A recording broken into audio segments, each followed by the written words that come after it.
For thousands of years, humans made bread rise, wine ferment, and cheese mature, without understanding a single thing about what was doing it.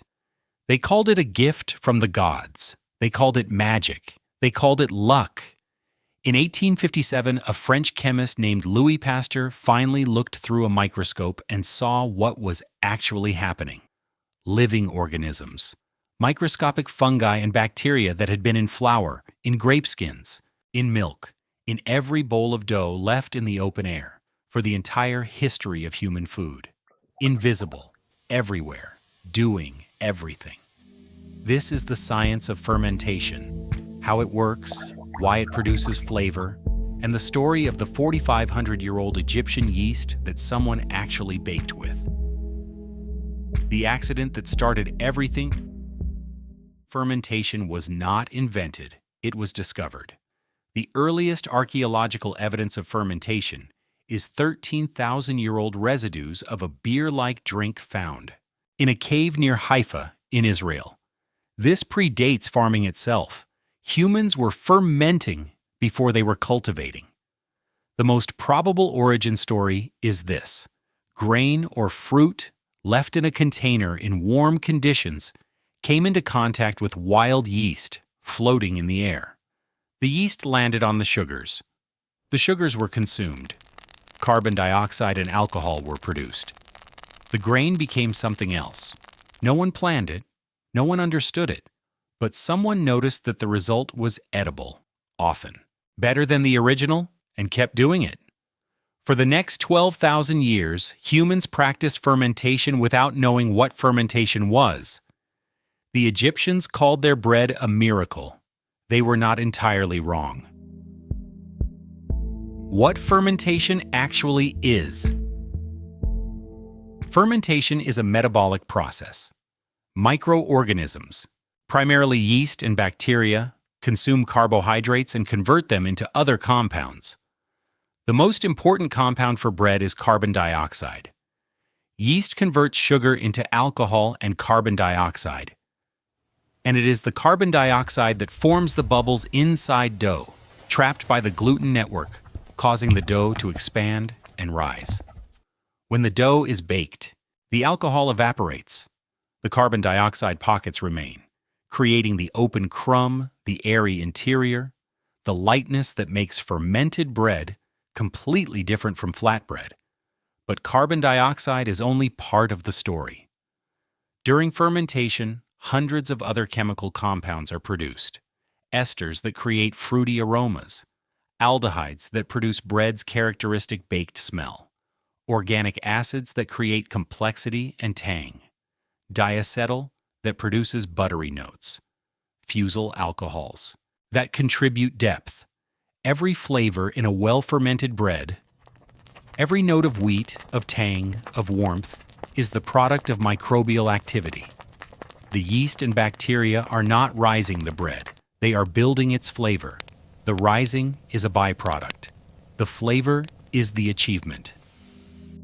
The yeast, Saccharomyces cerevisiae.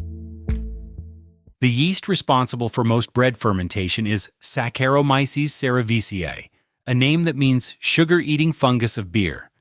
It is a single-celled organism. It reproduces by budding, a new cell forming on the surface of the parent cell and separating when large enough. Under ideal conditions, a single yeast cell can produce a colony of millions in a matter of hours. Saccharomyces cerevisiae to consume sugar and produce alcohol, partly as a self-defense mechanism. Yeast can survive concentrations of 12% alcohol, where most competing microorganisms die at 5%.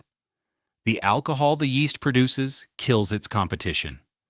Recent genomic evidence suggests that this yeast originated in China and traveled west along the early Silk Road before anyone was deliberately using it for bread or beer. The yeast arrived before the humans knew it was there. When they started baking and brewing, they were unknowingly cultivating an organism that had been traveling with them for millennia. The bacteria, lactic acid bacteria. Bread fermentation is not only yeast. In sourdough fermentation, The oldest form of bread leavening, yeast and lactic acid bacteria work together. Lactic acid bacteria convert sugars into lactic and acetic acids. These acids create the characteristic tang of sourdough. They also inhibit the growth of mold, extending the shelf life of the bread without any other preservative. The relationship between yeast and lactic acid bacteria in a sourdough starter is a symbiosis developed over millennia. The bacteria create an acidic environment in which the yeast thrive. The yeast produce carbon dioxide that helps both organisms compete against other microbes in the environment. Each sourdough starter contains a unique community of organisms shaped by the flour, the water, the hands of the baker, and the specific microbiome of the place it was made. A sourdough started in San Francisco will taste different from one started in Paris because the microorganisms in the air, the minerals in the water, and even the bacteria on the baker's hands are different. Every starter is a living record of its place, a microbial portrait of geography and time. Louis Pasteur, the man who explained everything in 1856. A French chemist named Louis Pasteur was asked to investigate a problem at a beet sugar factory in Lille, France. The fermentation was producing lactic acid instead of alcohol. The factory owner wanted to know why. Pasteur looked at the fermenting liquid under a microscope. He saw what microbiologists now call lactic acid bacteria, tiny living organisms completely different from yeast. His conclusion changed science forever. Fermentation was not a chemical reaction. It was a biological process. Living organisms were the cause. Different organisms produced different products.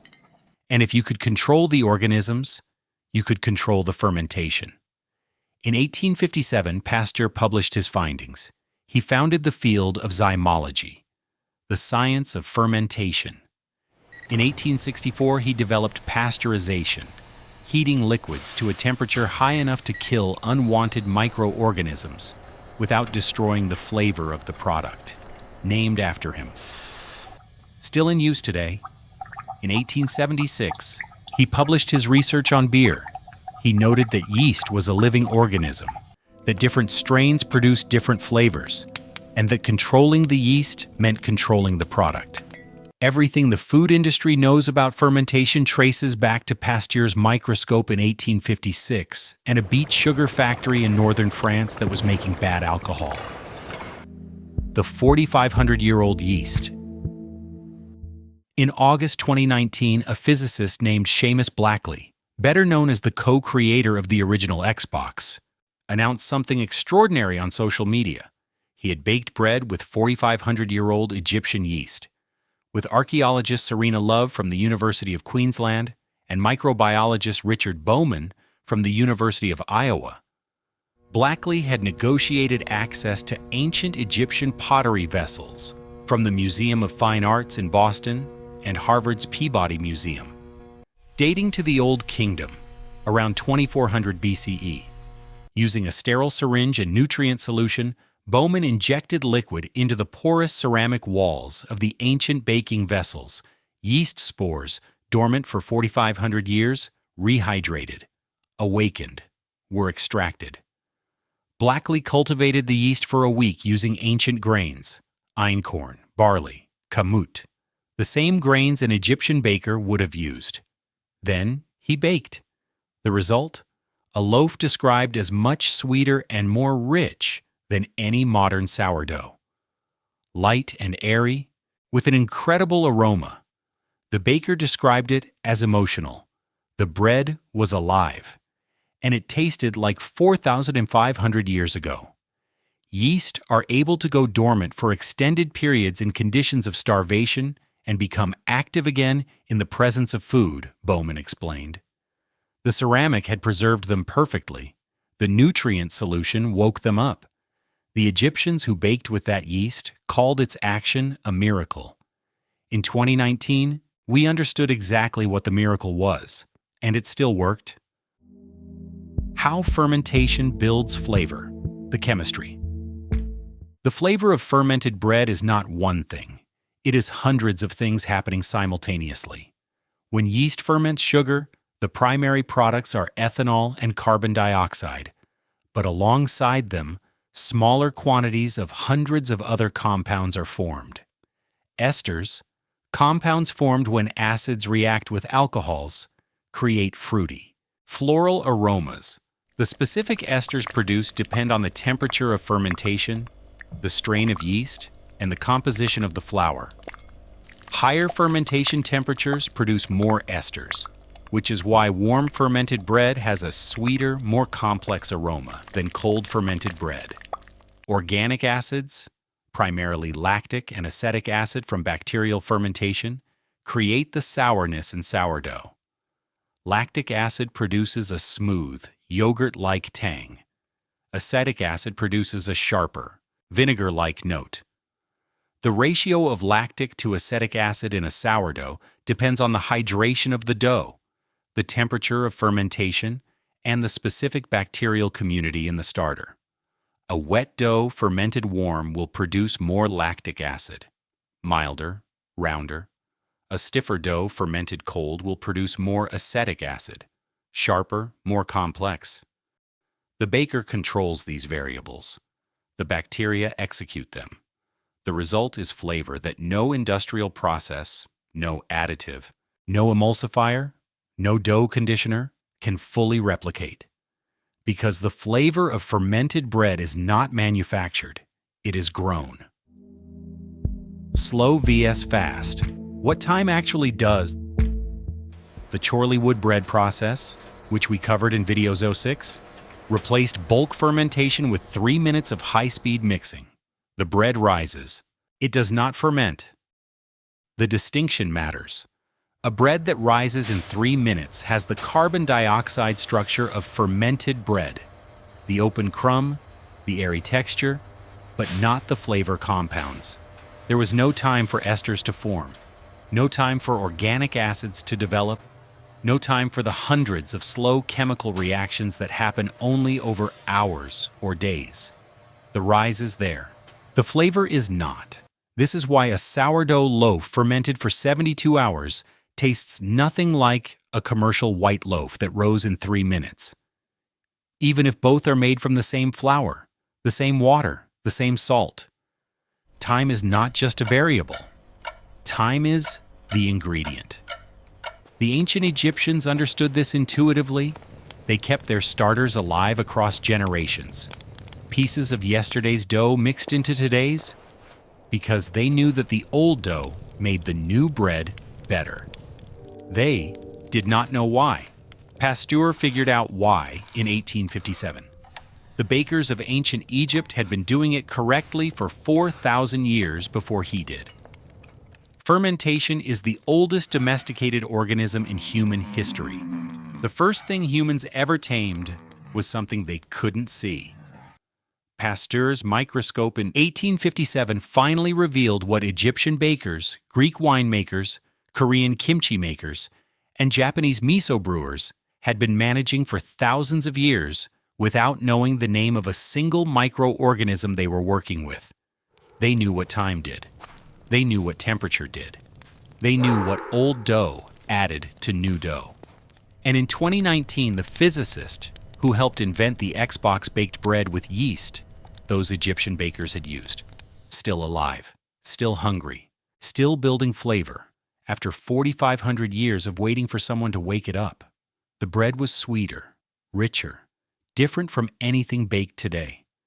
A flavor that the ancient world produced and the modern world had forgotten, brought back by science, curiosity, and a very unusual weekend project.